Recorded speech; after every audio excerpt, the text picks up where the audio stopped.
बात आप लोग बताओ कि अगर किसी व्यक्ति को किसी चीज को करने में डर लगे, अगर वो व्यक्ति उसी का मास्टर बन जाए तो कैसा होगा? अच्छा होगा ना। और ये कहानी किसी और लड़के की नहीं, वो लड़का है खुद मुन्ना पंडित, और उसका खुद यूट्यूब चैनल RDI टॉक्स, जिस पे अभी 42,000 सब्सक्राइबर हैं, और उसके जो गुरु हैं वो कोई और नहीं, मिस्टर अफ्ताब सर। एक बात याद रखना कि लाइफ में कुछ भी होता है ना, जो कुछ भी होता है ना, उसके पीछे एक पर्पस होता है। अगर आपके लाइफ में प्रॉब्लम आई है तो समझ लो कि इससे भी बड़ा कुछ होने वाला है। अगर आप ये बात बोलते हो कि यार मेरी ज़िंदगी बहुत घटिया है और मेरी ही लाइफ में बहुत बड़ी प्रॉब्लम है, लगता है कि पहाड़ गिर गया, अब मैं कुछ कर ही नहीं सकता हूँ, तो ये आपकी ज़िंदगी की सबसे बड़ी भूल है। अभी तो ये बच्चा है, कैसे पढ़ेगा ये? लेकिन हमें क्या पता था वो बच्चा आज इतना बड़ा बन जाएगा कि आज आफ्ताब सर को भी उसको देखने के लिए अपना सर उठाना पड़ेगा। तो ये मेरे लिए प्राउड की बात है।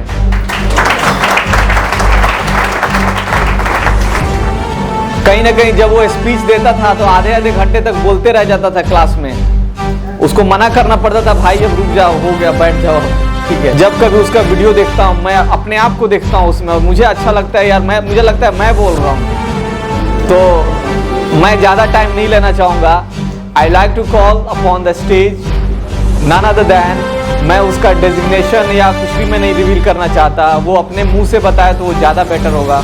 आज वो जो भी पैसे कमा रहा है या जो भी कर रहा है, whatever he is doing right now, so please give a huge round of applause for none other than Munna, mister Munna. And I really proud on you कि तुम इतने कम उम्र में इतना अच्छा कर रहे हो, इतना अच्छा बोल लेते हो, ठीक है। हमें देख के ऐसा लगता है यार ये तो कैसे हो गया ये, मतलब हाउ इट इज़ पॉसिबल। और अभी मैंने तुम्हारा वीडियो देखा था मनीष कश्यप के साथ, तो मुझे बहुत अच्छा लगा। चलो तुम वहाँ तक पहुँच गए, इतना 23 कितना एज है तुम्हारा? 23 साल की उम्र में जो लोग गोटियाँ खेल रहे हैं, पबजी खेल रहे हैं और इधर उधर मुंह मार रहे हैं, उल्टा सीधा काम कर रहे हैं, ठीक है। 23 साल की उम्र में जितने चप्पड़ गंजू हैं, ठीक है, उल्टे सीधे में लगे हुए हैं, अपना काम अपना लाइफ बर्बाद कर रहे हैं। उस उम्र में मस्ती मजाक छोड़ के तुमने अपने करियर को सिलेक्ट किया। IEL will hats off to you. Thank you so much. And thank you so much to be a part of IEL. Thank you. और खुशी की बात ये होती है कि जब भी तुम कहीं पे बात आती है किसी चीज़ की, तो तुम उसमें IEL को शामिल करते हो। ये हमारे लिए बहुत प्राउड की बात होती है कि देखो तुम जहाँ से निकले हो उस बात को तुम नहीं भूलते हो, और यही चीज़ तुमको अलग बनाता है, दूसरों से, क्राउड से अलग बनाता है। क्योंकि आदमी सफल होना चाहता है तो उसे कुछ चीज़ों को भूलना पड़ता है। अगर वो ज़्यादा सफल होना चाहता है तो बहुत सारी चीज़ों को याद रखना पड़ता है उसको। तो इसे ज़्यादा, ये बड़े समुंदर की मछली है जिसको बहुत आगे जाना है, और शायद इसीलिए तुम्हें हर चीज़ वो याद रहता है, वो छोटे छोटे पल, छोटे छोटे मोमेंट्स। सो होपफुली तुम और आगे जाओ, तुम्हारे मिलियंस में सब्सक्राइबर हों, हम आशा करते हैं। Thank you so much. आपकी भी दुआ है। Thank you so much sir. आप लोग इसमें से बहुत ऐसे लोग हैं जो मुझे नहीं जानते होंगे, और आज मैं यहाँ पे खड़ा हूँ। Today I am standing here beside my गुरु। ये मेरे लिए बहुत बड़ी चीज़ है। मेरा नाम तो आप सबको पता चल ही चुका है। मुन्ना पंडित मेरा नाम है, और मैं यहीं गोपालगंज से बिलोंग करता हूँ। एक छोटा सा गांव है भोजपुरा मोड़ के आगे, बहोरा टोला, वहीं से।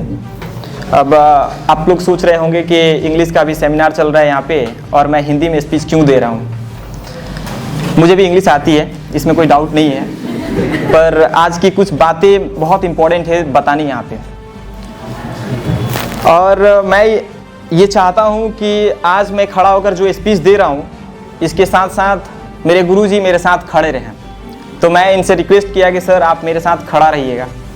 वैसे तो ये अगर वहाँ पे बैठेंगे तब भी मैं स्पीच दे लूँगा, लेकिन मैं चाहता हूँ कि सर साथ में खड़ा रहें। हमेशा खड़ा रहेंगे। Exactly, and thank you so much sir. एक बात आप लोग बताओ कि अगर किसी व्यक्ति को किसी चीज़ को करने में डर लगे, अगर वो व्यक्ति उसी का मास्टर बन जाए तो तो कैसा होगा? अच्छा होगा ना? अगर कोई लड़का है, कोई काम करने में उसको बहुत डर लगता है, या कहीं जाना है या किसी से बात करना है उसको बहुत डर लगता है, और वो उसी का मास्टर बन जाता है आने वाले 2 साल 4 साल 5 साल बाद, तो ये तो बहुत बड़ी बात है। तो आप लोग बायोग्राफी पढ़ते होंगे शायद, या किसी की कहानी सुनते होंगे। तो मैं आज आपको एक बात बताता हूँ कि बायोग्राफी आप पढ़ो, और पोइट्री जो होता है या कहानी होता है उसको सुनो, क्योंकि जब किसी की कहानी हम लोग सुनते हैं ना, तो वहाँ से हमें वो क्लू मिलता है कि हमें लाइफ में कैसे आगे बढ़ना चाहिए। अगर हम किसी फेज में हैं और फंस चुके हैं, तो सामने वाला व्यक्ति फंसा था तो कैसे निकला वहाँ से, ये जानना बहुत ज़रूरी होता है। आज मैं एक आप लोगों से एक कहानी शेयर करना चाहता हूँ, तो आप लोग प्लीज़ उसको केयरफुली सुनिएगा, और उससे आपको क्या सीख मिलता है लास्ट में ज़रूर आप लोग रिव्यू दीजिएगा। ये कहानी की शुरुआत होती है 2015 में। 2015 की स्टार्टिंग में एक लड़का था, और ये कहानी मेरा नहीं है, ये कहानी है, बस आप लोग बस सुनो कि इसमें क्या है। 2015 में ये कहानी शुरू होता है। वहाँ पे एक लड़का जिसका मतलब लाइफ में कोई अस्तित्व नहीं होता है, वो बस अनअवेयर होता है, मतलब हर चीज़ों से उसको ये भी पता नहीं होता है कि लाइफ में क्या बनना है। ये लोग बोलते हैं कि IIT करना, MBBS करना, जाकर ये पढ़ना वो पढ़ना, ये तो उसको पता ही नहीं था कि ये ऐसा कुछ होता भी है क्या, डॉक्टर भी बना जाता है क्या, DM भी बना जाता है क्या, ये सब कुछ भी पता नहीं था उस लड़के को। 10th का एग्जाम देता है, और उसके बाद से उसका एडमिशन होता है। उसका एडमिशन भी किसी ऐसे इंस्टीट्यूट में होता है, और वो किसके वजह से होता है? उसके पिताजी के वजह से। उसके वजह से नहीं, वो नहीं चाहता था पढ़ना, उसमें जाकर वो पढ़ना नहीं चाहता था, लेकिन उसके पिताजी कहीं ना कहीं उस टीचर से कनेक्टेड थे, और जाकर पिताजी के वजह से उस लड़के का एडमिशन होता है उस इंस्टीट्यूट में।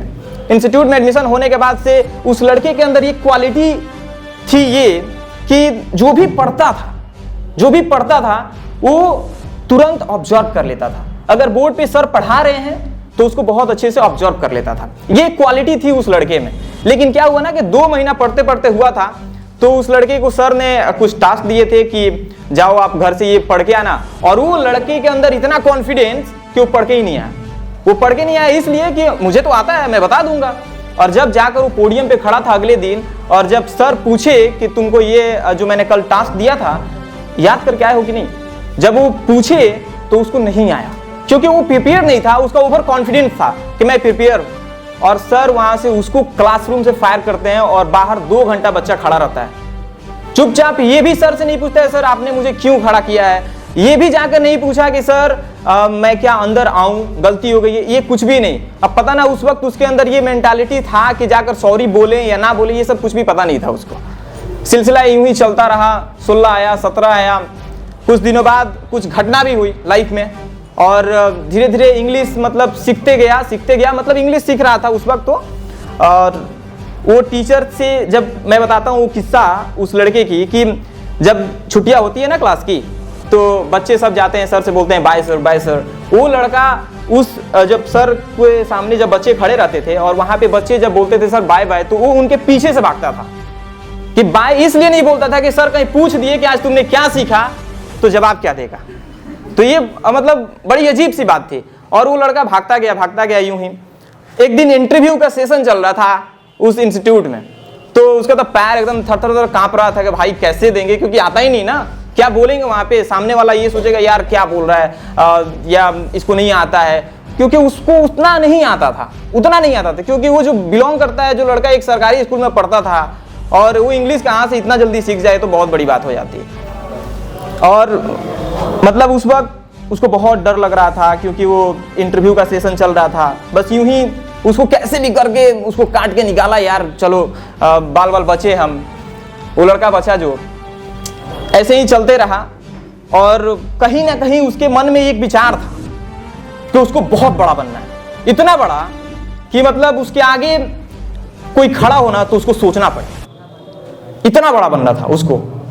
चलते गया, लाइफ में इतनी सिचुएशन आई कि अगर मैं यहाँ पे बताना शुरू कर दूं उस लड़के की कहानी तो आप लोग रो दोगे, तो टाइम भी बहुत ज्यादा लग जाएगा, तो वो मैं नहीं बताना चाहूंगा। बस इतना जानो कि उसके लाइफ में इतनी सिचुएशन आई, उसके साथ जो रहने वाले व्यक्ति जो बहुत भरोसा करते थे वो भी उसको धोखा दे दिए, वो भी उसको निकम्मा समझ लिए कि वो कुछ नहीं कर सकता है लाइफ में। वो दिल्ली गया, जमशेदपुर गया, कोलकाता गया, पढ़ा, उसके पिताजी चाहते थे कि वो पढ़े और इतना पढ़े कि वो मतलब अपनी लाइफ में बहुत आगे जाए। लेकिन कौन जाने कि उसका सपना क्या था, वो तो सिर्फ वही जानता था। उसके पिताजी तो ये जानते थे कि पढ़े, बस पढ़े और पढ़कर डीएम बन जाए या डॉक्टर बन जाए या इंजीनियर बन जाए। लेकिन उसको कुछ अलग ही मंजूर था।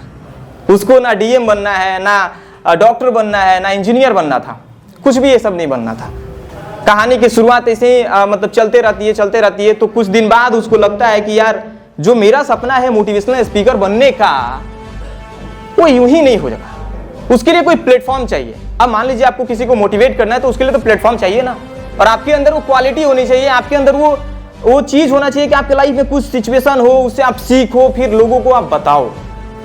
उसने एक यूट्यूब चैनल की शुरुआत की और यूट्यूब चैनल की शुरुआत की और उस पर लगा मोटिवेशनल वीडियो बनाने। अब देखो भाई, उसकी तो कोई औकात है नहीं, उसको तो लोग जानते हैं नहीं, तो उसको लोग सुनेंगे क्यों। वो भी चैनल फ्लॉप हो गया उसका, और चैनल जब फ्लॉप हो गया तो वो जो टीचर थे ना, उस वक्त तक बॉन्डिंग बहुत अच्छा हो गया था। अब वो जाकर उनसे बताता कि सर ये हो ही नहीं रहा है, अब मैं छोड़ दूंगा, मुझसे नहीं होता है। उस दिन वो सर उसको मतलब बहुत मोटिवेट करते हैं, इतना मोटिवेट कि आप सोच ही नहीं सकते हो। और फिर वहां से टूटा हुआ इंसान जो था, उसका एक आस जगता है कि नहीं, फिर से करना है। और वो एक यूट्यूब चैनल की शुरुआत किया और चलते गया और फाइनली उसके लाइफ में जो सबसे इंपॉर्टेंट पर्सन जो कल भी थे, आज भी हैं और मरते दम तक रहेंगे, चाहे उनके सामने वो लड़का उनके सामने कितना भी बड़ा क्यों ना बन जाए, लेकिन वो हमेशा उनके कदमों में ही रहेगा। और वो कोई और नहीं, और ये कहानी किसी और लड़के की नहीं, वो लड़का है खुद मुन्ना पंडित, और उसका खुद यूट्यूब चैनल आरडीआई टॉक्स, जिसपे अभी 42,000 सब्सक्राइबर हैं। और उसके जो गुरु हैं वो कोई और नहीं, मिस्टर आफ्ताब सर। ये आज मैं बोलता हूँ, एक चीज है कि इसमें बुरा नहीं मानने का, जो मैं एक थॉट बोल रहा हूँ कि मैं हमेशा बोलता हूँ जिनके साथ आप सेल्फी लेने की ख्वाहिश रखते हो, मेरा उनके साथ उठना बैठना होता है। तो ये कोई एटीट्यूड वाला नहीं है, ये एक मुझे पॉजिटिव वाइब्स देता है कि मुझे कैसे लाइफ में आगे बढ़ना है, कैसे आगे मुझे और जाना है। तो आफ्ताब सर के लिए एक चीज कहना चाहूंगा कि बैठिए, मैं आज जो कुछ भी हूँ, और वो लड़का जो था एकदम दुबला पतला सा, वो आज भी दुबला पतला ही है और हमेशा दुबला पतला ही रहना पसंद करेगा, इसमें कोई डाउट नहीं है। लेकिन जहाँ भी जाता हूँ, जहाँ भी सेमिनार लेता हूँ, जहाँ भी लोगों को मोटिवेट करता हूँ, वहाँ सिर्फ और सिर्फ मैं आफ्ताब सर को ही याद करता हूँ। देखिए, लाइफ में बहुत ऐसे टीचर मुझे पढ़ाए हैं, लेकिन हमेशा जो दिल में रहते हैं, जो मुझे सच में ज्ञान दिए हैं। देखिए, बोर्ड पे जाकर पढ़ा देना वो अलग बात होता है, लेकिन लाइफ बदल देना ये अलग बात होता है। और वो कला है सिर्फ और सिर्फ आफ्ताब सर के अंदर, जो लाइफ को बदल देते हैं। अब सोचो आप कि एक छोटे से गांव से निकलता है लड़का और वो इतना बड़ा बन जाता है कि आज अच्छे अच्छे लोगों के साथ उठना बैठना होता है, सब कुछ होता है।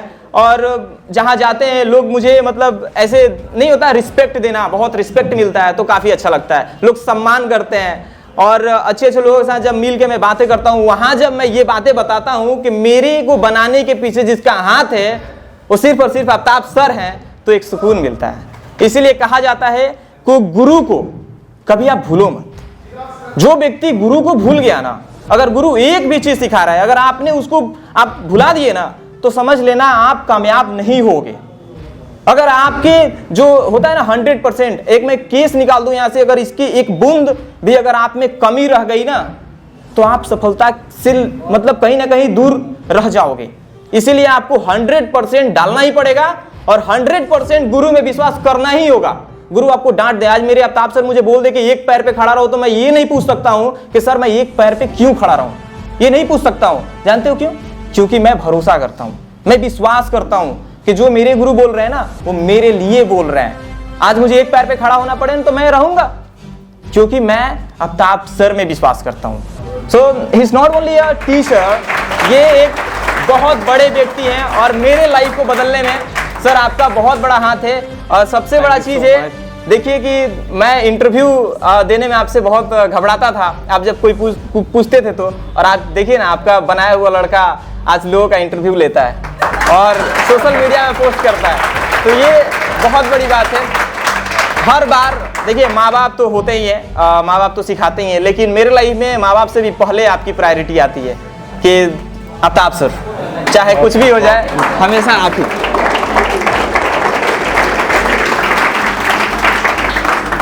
देखिए, ये काफ़ी इमोशनल कर दिए हमको, ठीक है।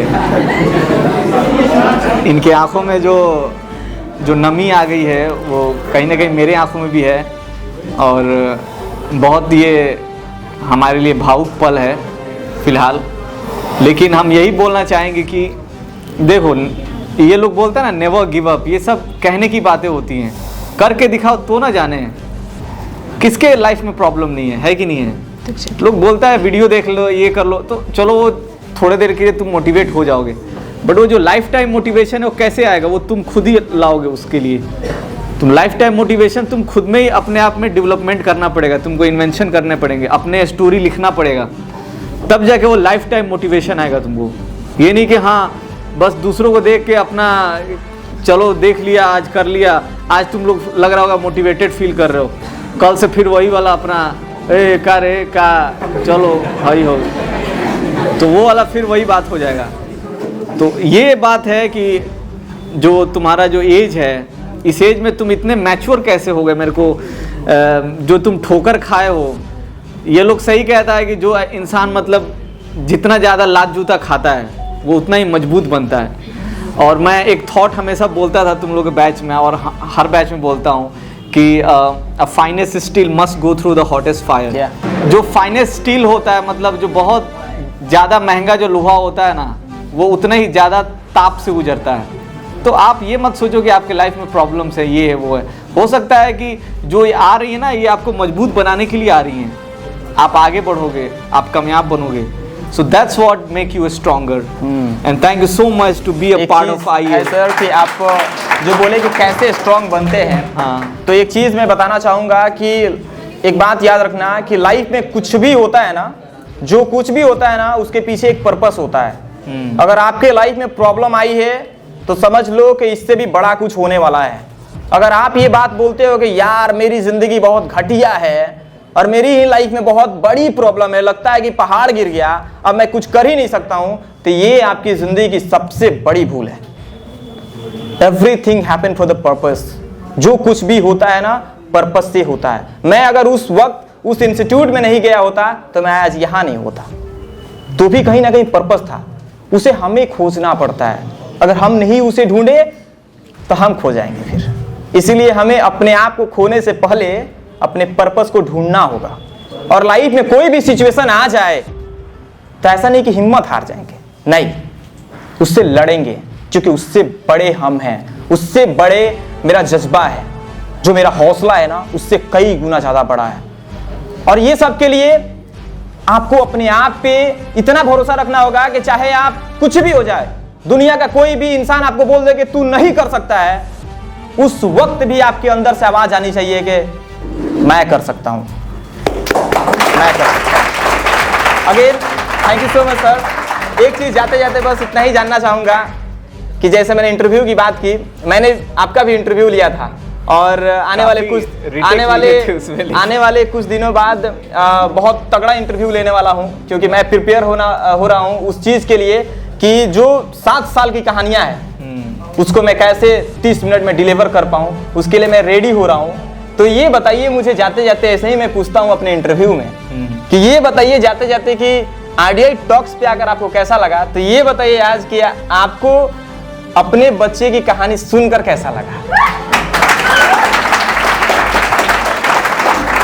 ये जो पैशन मुझे दिख रहा है, ये जो हाई वोल्टेज वाला, ये जो पावरफुल एकदम, ये ऐसा लग रहा है कि हाँ, ये कोई एक बल्ब जलाने वाला पावर नहीं दिख रहा है इसमें। ये पूरा का पूरा एक शहर, एक कंट्री, एक पूरे दुनिया में मतलब रोशन करने वाला ये जो एनर्जी दिख रहा है।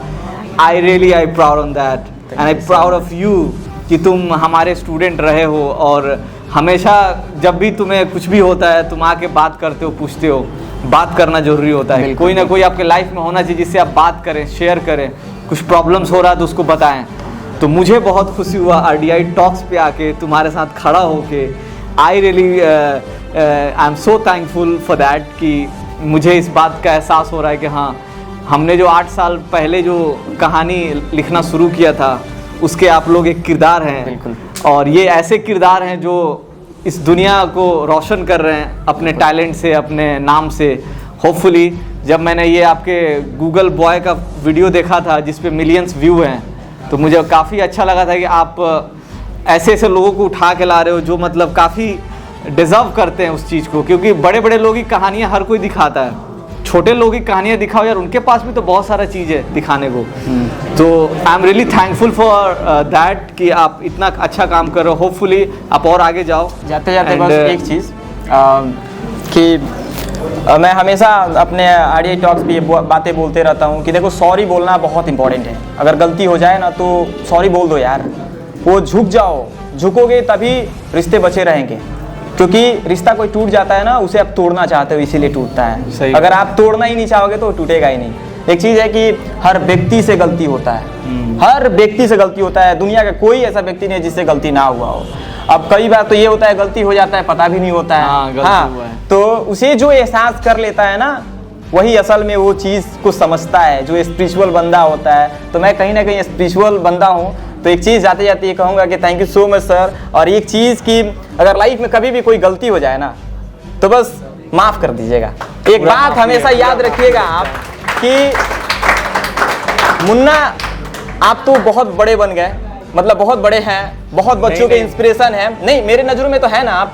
एक चीज़ ज़रूर कि मैं जहाँ जहाँ पहुँचूँगा ना सर, जहाँ जहाँ पहुँचूँगा ना, ये IEL का नाम जाएगा। और जहाँ जहाँ मैं जाऊँगा, जितना बड़ा बनूँगा, उसके साथ नहीं, उसके पहले मेरे पहले आफ्ताब सर का नाम आएगा। बहुत थैंक यू सो मच।